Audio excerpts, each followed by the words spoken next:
I could care less.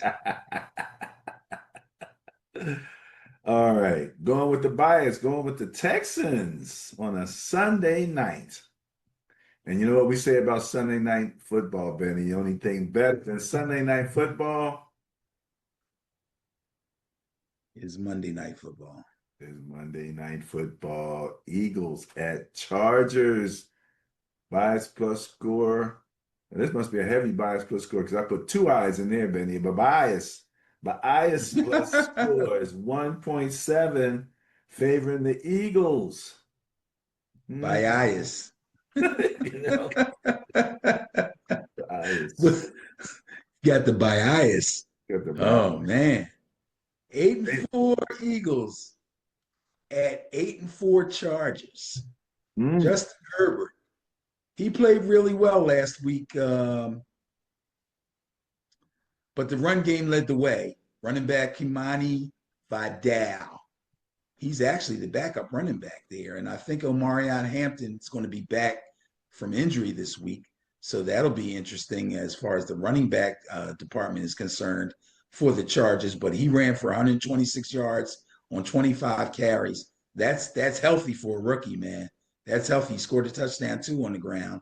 Uh, and the defensive effort was very strong. Of course, they did play the Raiders, so you should get a strong effort against the Raiders. But anyway, they look good in that game.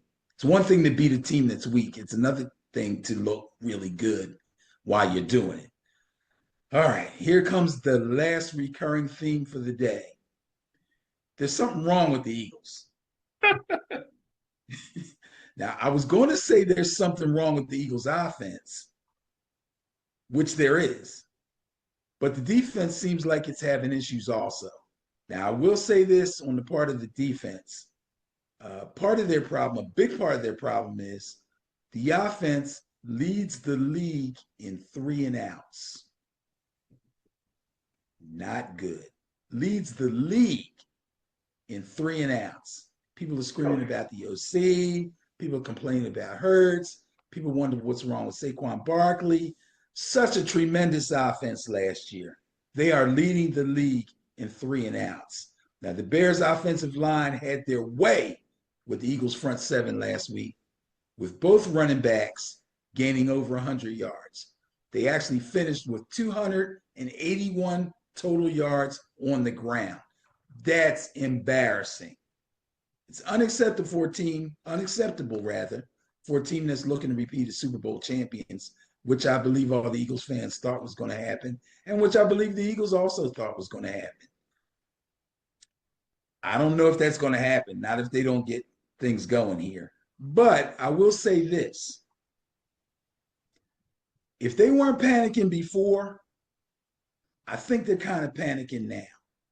Either the wheels are going to fall off in LA or they're going to bow their necks and get things going again. It's going to be up to the defense. It really is. I think somehow they're going to get this thing done. I'm going to go with the Eagles on this one. I'm going to go with the bias. Oh my goodness. They couldn't be closer in terms of net points. I mean, literally, the Chargers are ranked 13th and the Eagles are ranked 14th. Okay. So, the Chargers with 2.1, Eagles 1.8. So it should go with the Right. Chargers, except that the Chargers have a minus turnover differential and the Eagles are plus, and that swung the difference. So That could be the difference. It could be a fumble. It could be a pick. Justin Herbert's got a broken hand, his non-throwing hand. Not sure if he's going to play. So if they go against a backup, that could help them. If they go against an injured Justin Herbert, that could help them. So yeah, I'm gonna if they don't win this game, oh my goodness. Oh, it's gonna be rough here in Philly, man. But I think they're gonna come through.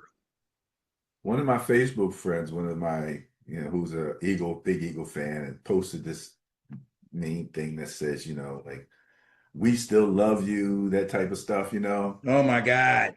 That And sounds like a farewell speech. well, I said, why do you think that's necessary? Why do you even feel that you have to say this?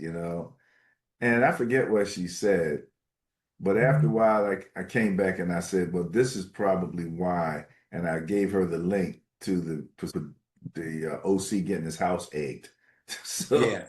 maybe they do need some positive words sent out to the universe on their behalf because there's Right. a lot of negative words stuff going on. So, and it's Monday Night Footballs. Oh, yeah, no, Yeah. Tuesday morning radio in Philadelphia is going to be popping. Woo. Yeah, they're either going to be going, yeah, we're okay, everybody, calm Yeah. down. Or they're going to be going, oh my God, the sky is falling. Yeah, I get the feeling they're not going to be happy even with a win unless it's a big win. If it's a little close thing and the field goal. Yeah, you got that scenario also. Like people still won't be satisfied with the way that they did it, or. But nobody can put their finger on exactly what's wrong. You notice that? Everybody's got this different. You got the OC camp over here. You got the Hertz camp over here. You got the AJ Brown camp over here. Have we heard anything from AJ lately? No, I don't think so. Not much. I wonder why. Was he What dropping does he live? What does he live for? the dominance? Exactly. He's getting his targets. He's getting his catches. He's getting his yardage. He ain't got nothing else to say. There you go. And they're losing. So now he's quiet. He's chirping when they're winning. Now he's quiet. When he's losing. Well, Benny, that wraps up week 14 in the NFL.